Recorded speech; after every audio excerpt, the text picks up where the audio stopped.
Hello, everyone, and welcome to our presentation. The name of the presentation is Meet Me Where I'm At, Student Voices Shaping Engagement Practice. My name is Michelle Weber-Colón, and this is... Nina Soto Ramirez. Excellent. Well, welcome, everyone. We're excited to have you here today to share a little bit about our practices and hopefully get some feedback from you at the end of the presentation. So let's go over some introductions. Why don't you start, Nina? All right, I'll start. My name is Nina Soto Ramirez, and I am the Diversity, Equity, Inclusion, and Belonging Coordinator here at Penn State Harrisburg. And that includes, as a DEIB coordinator, running First Gen initiatives here at Penn State Harrisburg. I have the pleasure of working with Nina Soto Ramirez. Hello, everyone. My name is Michelle Weber-Colón. I'm the Associate Director of Student Engagement and Student Diversity, Equity, and Inclusion here at Penn State Harrisburg. I also get to support First Gen initiatives, and I'm excited to be with all of you today as we go through a little bit about what we do and why we love doing it. So our learning objectives today are mainly three. So if you can take away anything from this presentation, are three very important things. One, how to implement intentional strategies. So those that we think about and how they can work. Because we want you to walk away with something actionable and that you can implement not only with first gen students, but with their advocates, their allies, and their communities. Second, we want you to understand what we call MAP. MAP is the Multicultural Academic Excellence Program, and it's a program that we're going to discuss in order to better explain the practices that we have at Penn State Harrisburg. So we'll set the stage and helping you to understand what it is. And third, learn how to involve your students in the process. Like the title of this presentation said, it is very important for us, for you and us as well, to implement strategies that tie back to what we want to implement. So how are we involving student voice, student representation, and advocacy as we go through this process? So with that, Nina's going to give you a little bit of an overview of what MAP is. Again, the Multicultural Academic Excellence Program. The Multicultural Academic Excellence Program was founded in 1988 by Dr. Felicia Brown Haywood, who was a former director of student affairs here at Penn State Harrisburg. This program was originally grant funded as a weekly co-curricular program to provide supplemental support to students to enhance academic skill sets and knowledge, and to provide students access to information, resources, as well as faculty and staff. The program does meet every single week, and since I've been here, it has been every Wednesday from 4 to 5:30. Attendance to MAP is completely voluntary, and the average attendance that we had last semester was 58 students every week.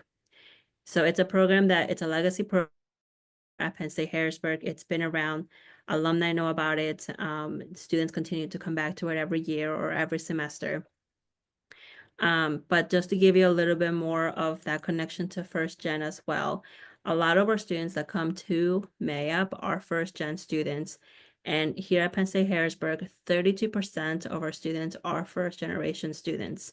And as you can see on this chart here, is the breakdown by race and ethnicity. So our biggest group is white students, also because that is our biggest population here at Penn State Harrisburg. But then the breakdown of first gen students includes everybody else.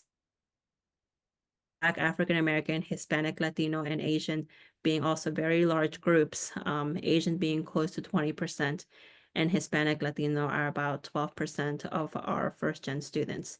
So they're here, and our total amount of students is 1,445 students. So it's a really big group of students that we want to continue to provide resources and support in their academic journey.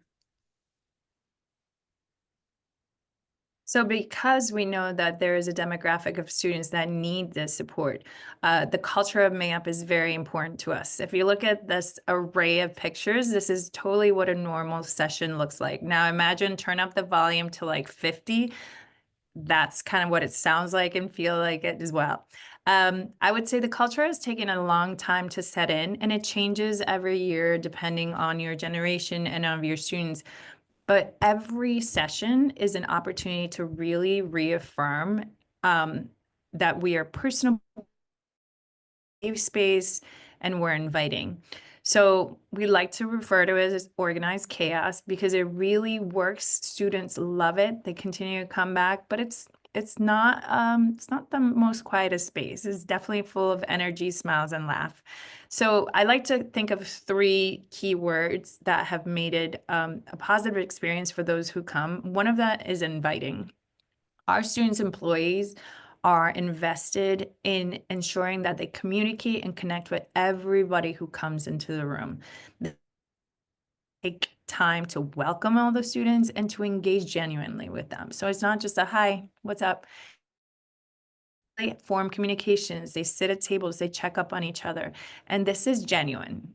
It has taken some time to get there, but this is genuine and it's really, really cool to see. Now, the same students that are welcoming others are also serving the students. So during MAP, we provide food for our students, as you might see in some of the pictures, and our student employees are the ones talking to them while they're serving them food. How do we make it personable? We make sure that every student, if at all possible, gets called by their first name.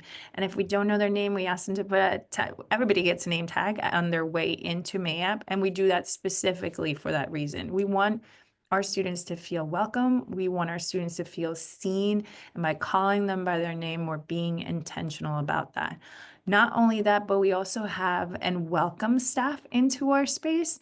And a lot of our sit among our students just to check in on them, see how they're doing, form genuine conversations. Last but not least, I would say it's safe. We've created a space where our students truly lead and run the conversations according to their needs, their questions, their concerns. Therefore, I think one of the biggest compliments that you can have, especially with a large population of first-gen students, is asking questions and feeling comfortable in that space to share their lived experience. We have community guidelines that Nina is going to go over as we go the normal breakdown. And those really we want to reinforce as we create that space that our students feel comfortable and in community. So with that, Nina will take you through a normal MAP day. So as Michelle said, it is absolutely organized to chaos. And here's how we organize it. Um, all of our students know MAP is a Wednesdays 30. On MAP days on Wednesdays, we show up wearing our green MAP t-shirts or MAP crew necks. And when a couple of people see a couple of people from our office saying wearing green, they will say, "Oh, you're both matching. Did you coordinate it?" And our response is always, "It's MAP day." So we wear MAP day. Normally, we are over there before 4 o'clock and checking in students, getting everything set up. But our students often or sometimes beat us to get there, or they arrive as we are arriving. So they're already waiting. They know it's coming. It's expected. But generally our schedule is that from 4 to about 4:10, we kind of take it easy. We have students arriving, checking in using our Engage app or a check-in app, making sure that that all our students are being counted that are coming in, because later on we'll have a raffle. Also then about 4:10, we do a short welcome. It's nothing super serious. It's just a welcome to everybody for returning, but it's also a check-in to see if we have some new students. So anybody that's new, we celebrate that and we acknowledge that they have joined us at MAP. And also just talking about our community guidelines, being respectful.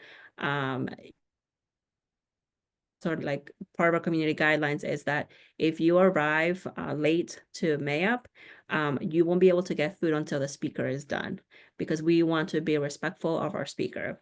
And that's a community guideline that we've built over time and make sure that our students know and understand. After we do our check-in or welcome, we have dinner time. And that's when our student workers will be part of that serving process. And that's when they might learn from other students about like some feedback from about the food. And so that's also a time for like students to talk to each other when they're in line. But they always enjoy that. And by 4:30, we get started with our engaging workshop. We make sure that our speakers that are coming in understand that this is a time where they are going to engage with our students. They're not just going to lecture at them, that they are going to involve them in that process. And also, I will say, we warn our speakers every time they're coming, somebody new is coming, like, just so you know, like, students will probably leave or students will probably come in during that time. And it's not necessarily because they don't like what you're saying, is that they might have to be in class or they were in class and now they're choosing to come into MAYAP. Generally, our speakers are done by about 5:15. And then we have a time. We always call a networking time, but it's our time for us to connect with our students, get feedback on the session, check in with them if anything is going on with a student. It allows our speakers to connect with students. Oftentimes, our students will go up to the speaker, ask some questions, or just learn about more topic that they were talking about. And this doesn't always end by 5:30. Sometimes we're there until 6:30, depending on the session, depending on the topic. And it's just a time again to connect with our students. And as I said, we're constantly talking to our students, we're getting feedback, and we do it through a variety of ways. The first one being formal feedback. Of course, we have surveys that we sent out and to know what did they enjoy, what did they not enjoy. At the end of last semester, we gathered information on what their favorite session was, or like what their top 3 were, what they enjoyed, what they didn't like. Of course, a lot of comments about the food, but also great feedback on the topics. Students were able to tell us which sessions really stayed with them and which ones didn't. We also will do QR codes at MAYAP just to get like random information from them, or even for them to suggest topics. We also do social media. We'll do interactive posts on social media, but also we get referrals from staff, or they will tell us, their feedback about attending a session. But then I think the most important, it has been our informal feedback that we gather. We gather that through word of mouth and conversations. So whether it's before MAYAP, after MAYAP, sometimes it might be outside of our office, and they will say, "Hey, Nina, I went to this session and I really didn't understand the title and then the actual session that happened." And so we'll talk about it, and they'll tell me exactly how they felt about it. And then we take that feedback very seriously and for our future planning, which you will get to learn all about in the next few slides. We also get feedback from our faculty and staff. When they are sending people, that's great. Like they're sending our students to be part of that community and build that community. We also have a lot of conversations about food. We have learned that we've been implementing more of an involvement process, especially with our Muslim students, because they need to have halal food. So we want to make sure that they feel like they belong and that they are welcome. So that has been something that we have been improving as we've gotten feedback from our students. And then the biggest compliment, but really most important piece of feedback that we get is when our students bring their friends, because that lets us know that they want their friends to be part of the conversation, and they want their friends to be part of our community. Last semester we did like an info sheet, and we asked our students, what do you want to learn and what do you need? And we wanted to know from our students what they wanted to learn so that we could build our sessions around. And we wanted to know what they need so that when we were building our raffle bags, we could include those items in there. And in terms of what they wanted to learn, students were asking for information about grad school, about scholarships and financial opportunities, career guidance, and even Penn State history.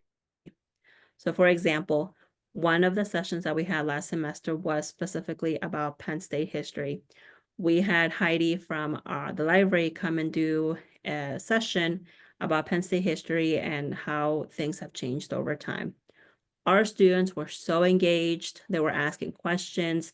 They um, they were participating, and at the end, we had students asking for a semester, which was just incredible to me. But also amazing that they were so open and they wanted to learn so much more about their campus's history.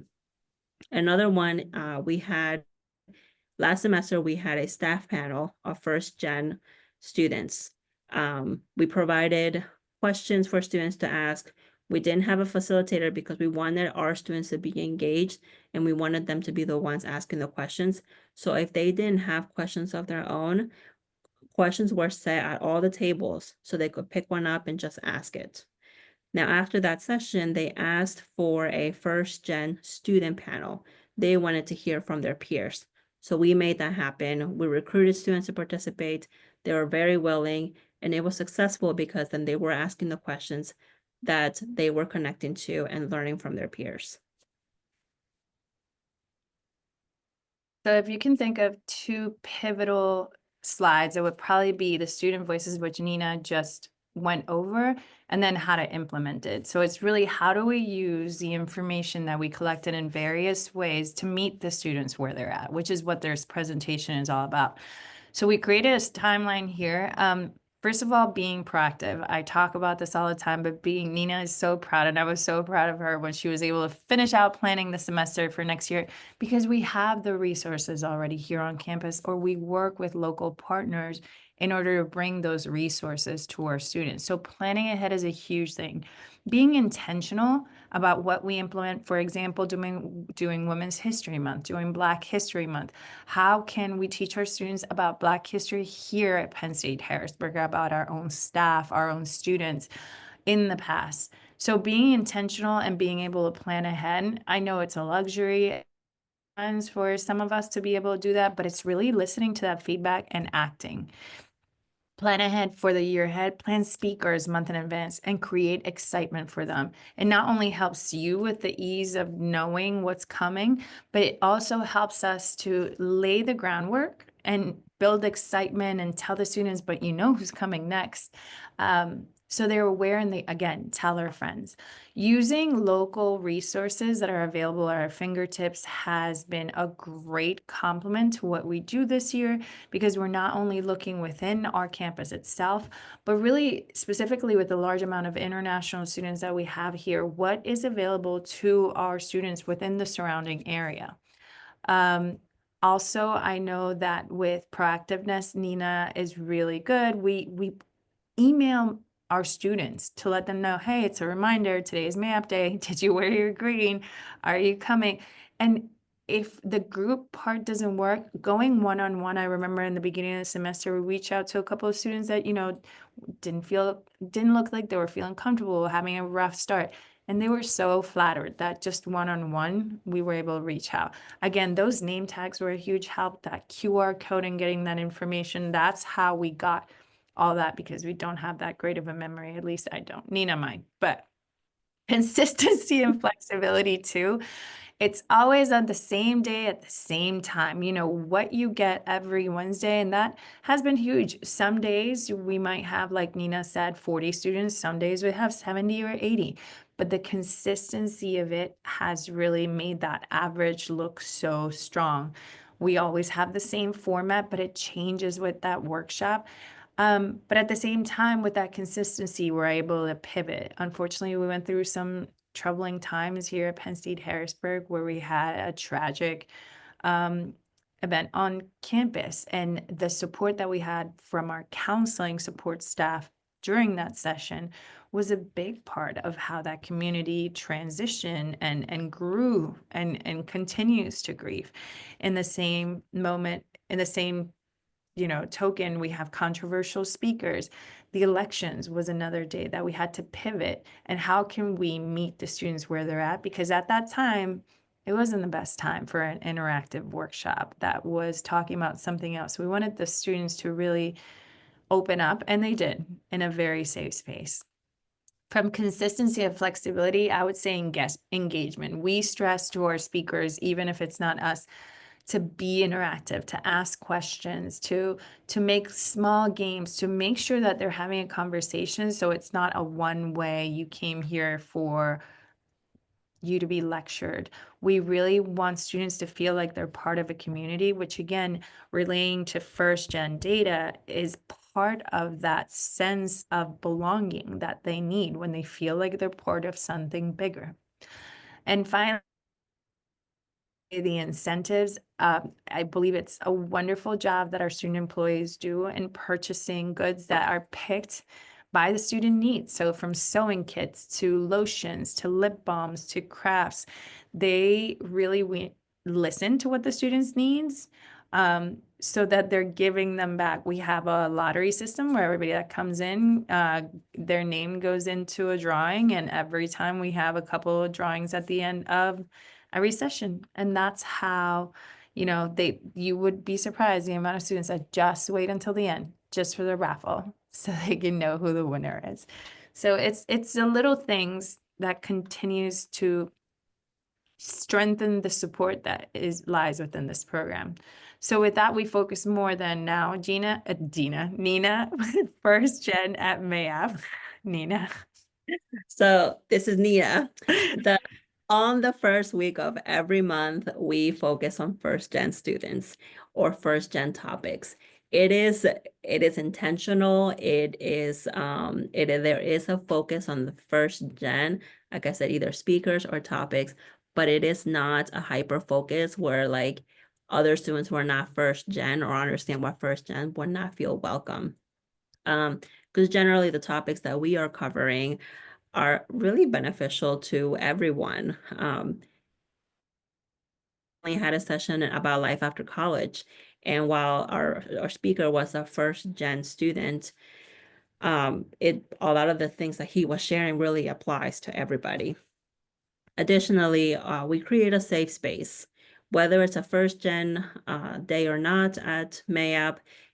We create that safe space for talking about things that like the hidden curriculum, like what are the things that nobody's talking about or that aren't generally known.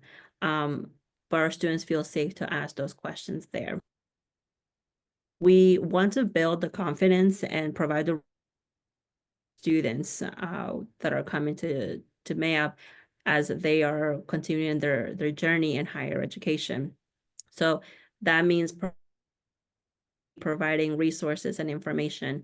So we purposely on the first, we set up a table with resources, but specifically we add our first gen stickers, and that lets our students know that it's a first gen day, but also here's all this other information that could be helpful. The information's always out. It's just the first gen stickers that are like that touch on first gen at Mayap days.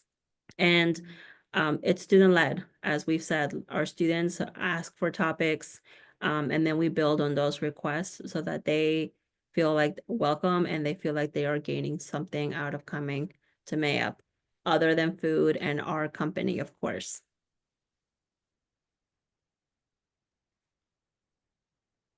So wrapping it all together with Nina's last slide is really how do we use intentional spaces that are already created, perhaps, so that we're not reinventing the wheel and we're using the feedback from students to meet them where they're at. So we've already taken a program that it was in existence successful, and we strengthen it by doing the following. First of all, talking to your students, getting that feedback to know where they're at, and making sure that you're pointing it out, which is part number 2, following through.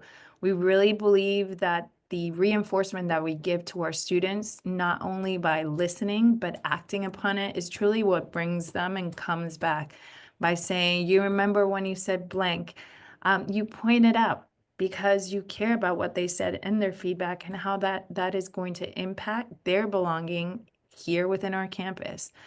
Students are developers, they're designers, they're facilitators, they're welcoming like our student employees. So think about how you can use that to truly follow through. Third, providing our resources. You don't have to go far. to get a lot of information and resources that you can share with your students, because once they become more familiar with their space, they'll find community. And again, the research for first gen shows that that's part of what they're looking for. It's that community and sense of belonging. And by bringing them those resources and sharing them, you're empowering them to have more knowledge and to ask questions, which is, again, another factor that our first gen students struggle with, which is simply asking questions for fear of the hidden curriculum. Last, having staff support. I know all our campuses look different, but truly collaborating with others is going to strengthen your program and will show cohesiveness across what we're doing for your student and our community. And last but not least, create belonging opportunities. Again, by listening to your students, by using their feedback, you're truly creating a space where they're going to want to stay. They're going to kind of want to come back. And like we said, and as a compliment, we're going to want to bring others that they know. So lastly, we would love, now that we're going to put this into action, for you to give us feedback on any questions, comments, or concerns. Using this QR code, you'll also see some references to documents and surveys that we've done, along with some resources that we found helpful along the way for this presentation. We hope you have enjoyed your time, and we thank you for wanting to learn a little bit more about how to meet students where they're at and using their feedback for better engagement practices. Thank you so much. Thank you.